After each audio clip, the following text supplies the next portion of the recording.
ने भी खाया 12 महीना तक कौ को कोई ने खाया आज कोई खावे अब वो नट जाके मुझे वो जो तो कि मुझे तो गढ़ने जा रही हो तो कोई नटेगा उन्होंने तो राजो है उड़ने की ऐसो मना कर तुम्हारो धर्म चल जाए भाई मैं मर जाऊं असा लड़ू का कर 12 महीना काटिया अंत में जब वही कोई छोरो मरी वही की रानी आणि बालक के रोईते लेन की तो उड़ने की मना कर दे मैं जलाऊंगा को नहीं तेरे बालक को क्यों 1 रुपया दे 1 टका दे मैं तो दूसरे का नौकर हूं मैं मेरे सेठ को दूंगा हरिजन को दूंगा 1 रुपया दे रानी ने की मार 1 रुपये की बात करे अरे 4 ना को नहीं जान की रानी जलाई देखो धर्म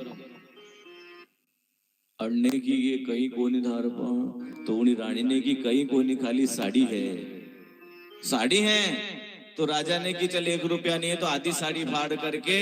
दे दे मु आधी साड़ी दे दूंगा उन्हीं धनी के ऊपर रुपये को तो ये आधी साड़ी ले ली मैंने जब वो आधी साड़ी फाड़वा लागी भगवान की परीक्षा पूरी हुई वही भगवान नारायण आगे विष्णुदारी के मत फाड़ होगी परीक्षा विश्वामित्र जी आ गया भगवान आ गया इंद्रदेव आ गए हैं सारे देवता आ गए राजा हरिश्चंद्र धन्य हो ऐसे राजा जो जब तक धरती आकाश रहेगा ऐसे अयोध्या का राजा हरिश्चंद्र का नाम रहेगा जिसने अपनी पत्नी को तक नहीं छोड़ा धर्म के लिए ये तो कह देते तो कि तू तो जला ले कहीं बात को नहीं होने कहीं गम तू तो जला दे लामू जला दू पण धर्म नहीं छोड़ू जब भगवान आया धर्मो रक्षति रक्षतः तो ये 16,000 वेद की जो भागवत जी की जो ऋचाएं हैं जो मंत्र हैं की जो कथा चल रही है ये कोई साधारण नहीं है भागवत की कथा ये भागवत की कथा 4 वेद 6 शास्त्र 18 पुराणों का निचोड़ जो हुआ है और उसमें से जो रस निकला है जो मेन मंत्र है 18,000 है 4 वेद 6 शास्त्र 18 पुराणों का जो निचोड़ हुआ है उसी से भागवत की कथा का निर्माण हुआ है इसलिए संतों ने इसे पुराण नहीं ये तो पंचम वेद निराला नव ज्योति जगाने वाला ये पंचम वेद निराला 4 वेद की जगह भागवत को 5वां वेद का दर्जा व्यास जी महाराज ने दिया है कि भागवत तो साक्षात वेद है पका हुआ फल है कितने भी अमरूद पक जाए कितने आम पक जाए चाहे अंगूर पक जाए परंतु जो कच्चा फल होता है ना उस कच्चे फल पर तोता भी जाकर खाने की बात करो बेटे भी को नहीं हुड़ो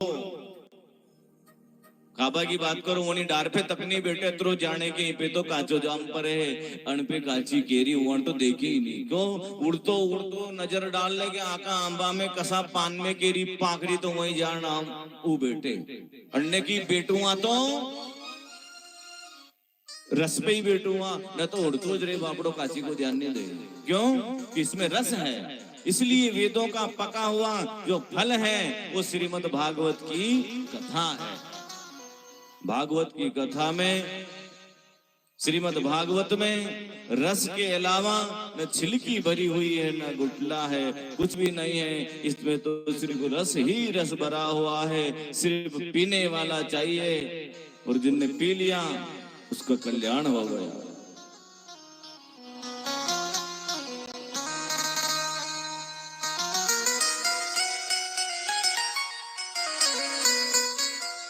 गुहिने अंधकार गुहिने प्रकाश